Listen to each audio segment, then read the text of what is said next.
Hello and welcome to this video on Ada Lovelace, the daughter of Lord and Lady Byron, a mathematician and logician. Lady recognized as one of the earliest proponents of computing and a symbol of women in STEM. Augusta Ada King, known as the Countess of Lovelace, was born in December 1815. She died in November 1852. Her 36 years are riddled with both acclaim and controversy. She was born to Lord and Lady Byron. Lord Byron expected his child to be a glorious boy, but his only legitimate child was a girl. The baby girl was named after Byron's half-sister. The adage of Ada was given by Byron himself.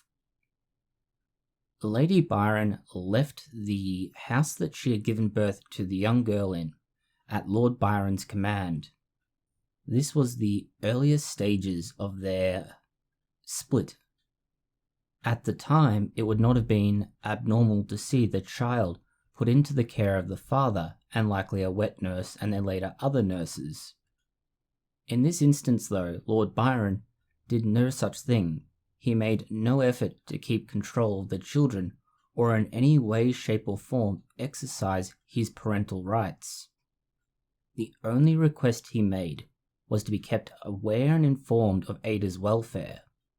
This last request was honoured in an unusual way. But for now, let's simply move on to the next stage of Ada's welfare. As we mentioned, at the time, there was no expectation that the children would stay with the mother like it would be today. Instead, the welfare of the child would be given to the father on the expectation that they could provide the most effective environment. Lady Byron was an example of why this reasoning might have existed, at least in part. The mother, Lady Byron, really did not give herself over to being a loving mother, or in fact a mother at all.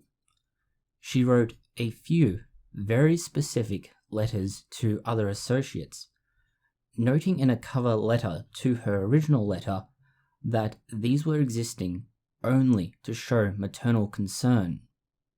She refers to Ada as an it. In one instance, this is quoted as, "I talk to it for your satisfaction, not my own, and shall be very glad when you have it under your own." Despite this, Ada eventually reached the age where she could be presented to the court. This was in 1833, and she was 17. Only 2 years later, she was married, becoming the Lady King after marrying the 8th Baron King. She gave birth to 3 children, Byron, named after her father, Anne Isabella, and Ralph Gordon. Shortly after the birth of the second child, Anne Isabella, she took ill, and it took many months to recover from this illness. Throughout the 40s after the children were born, she had a number of scandals. These initially centered around extramarital affairs. Remembering that this is in the 19th century, and early to mid-19th century at that, affairs of any sort were still considered exceptionally scandalous. The second source of her major scandals came from gambling. She had attempted to create not only a syndicate, but a system to model the best way to place bets for the largest return on money.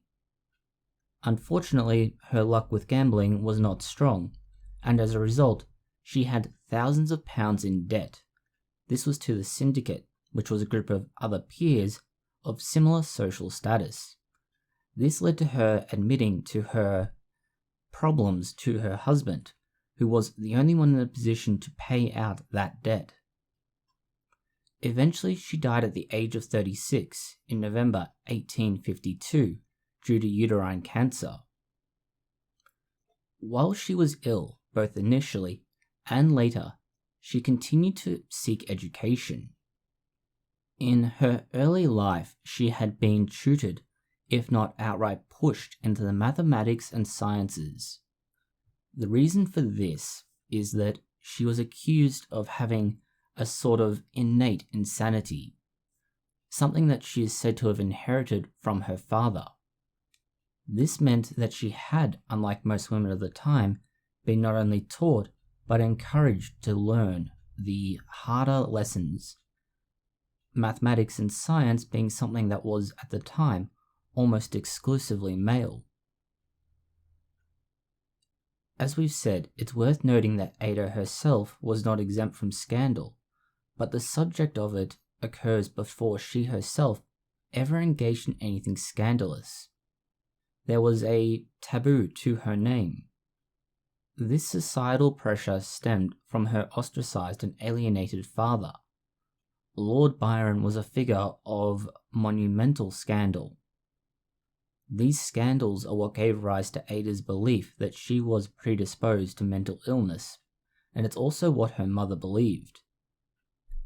It was felt that only such a cause would lead to a young woman or man to behave in the manners that her father had and that she did later in life. The stimulus for these, or at least the least of them, is his constant affairs with married women, men, and the lower classes. Homosexual acts of any sort were illegal in the UK until well into the end of the 20th century. In the time frame we're talking about for Ada and her father, not only were they illegal, but there was also religious issues with them. There were many taboos that were being broken by having extramarital affairs with women and men, but also mixing with the lower classes.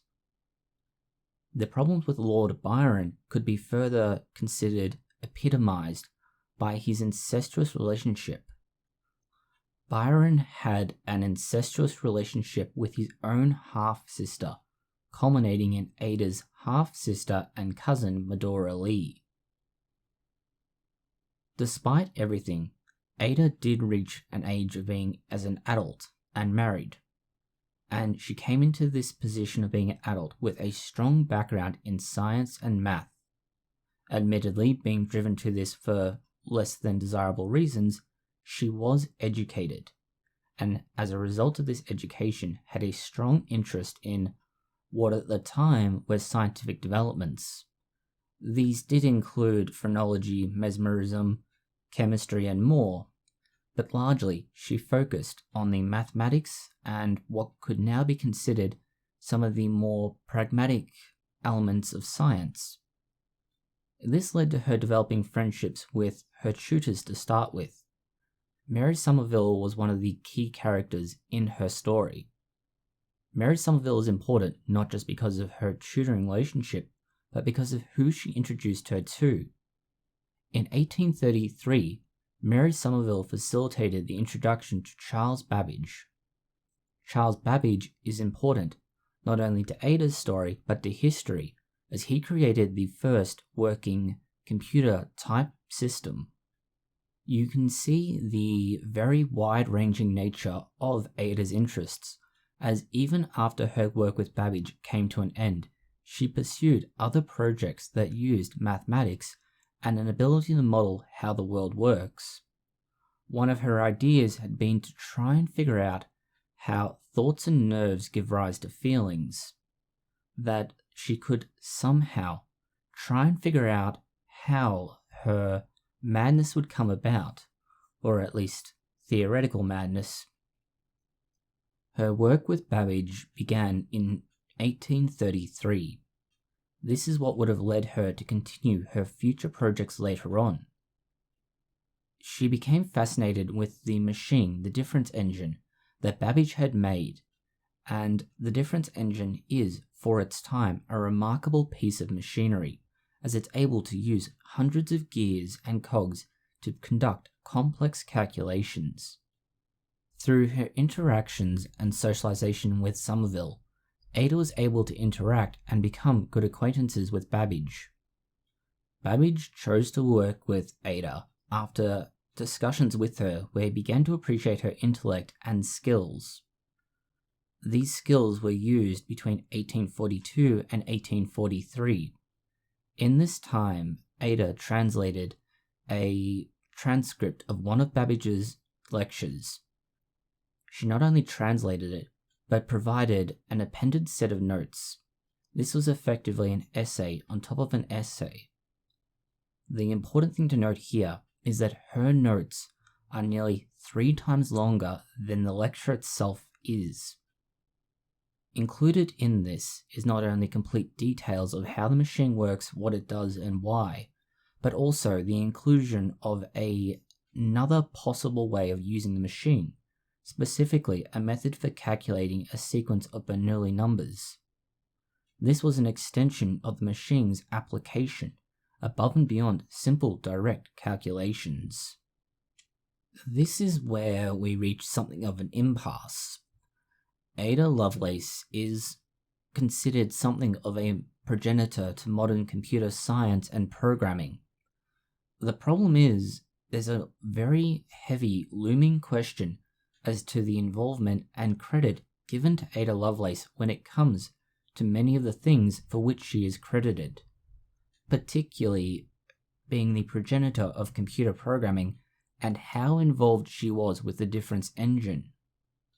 This is in part due to her lack of education, but also the evidence of work done before she ever became involved with Babbage. For an example, all but one of the computer programs cited in her notes had been made by Babbage up to 7 years before she had ever become involved. This means the work well and truly predated anything she ever did. On the other hand, there is argument that she did make a large contribution to making the information available publicly, making the analytical engine, which was a more advanced version of the difference engine, more well known and accepted. There is also a contestation that Ada Lovelace's work in creating the Bernoulli number sequence computation is the more sophisticated and cleaner product than anything that had come before it. Different sources argue that Lovelace was able to take the information available, distill it down into something more useful, and with the input and support of Babbage, create something that was a better, more abstract application of the machine, something that Babbage had not yet thought to do. In short, it can be said that Ada Lovelace's greatest contribution was not to create the difference engine, program it, or even foster an acceptance. She might arguably have seen its application, but nothing that would come to fruit for nearly 100 years. What she did do was distill the concepts down to a readily consumed and understood concept, making it possible to take the ideas further if there had been the interest and acceptance.